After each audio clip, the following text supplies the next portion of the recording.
আচ্ছা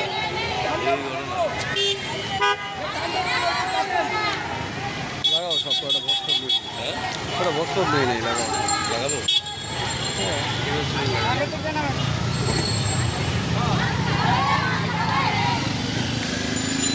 দর্শক পরিবার পরিকল্পনা দপ্তরের সামনে বিক্ষোভ করছেন সেখান থেকে চাকরিচ্যুত নারী কর্মীরা তারা যেমনটি বলছিলেন যে তাদেরকে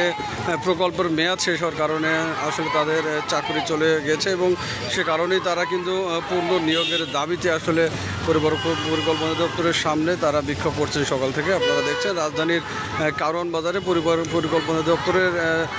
চাকরিচ্যুত যে নারী কর্মীরা রয়েছেন ছাঁটাই করছে নারী কর্মীরাই কিন্তু এখানে বিক্ষোভ করছেন।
আন্দোলন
হচ্ছে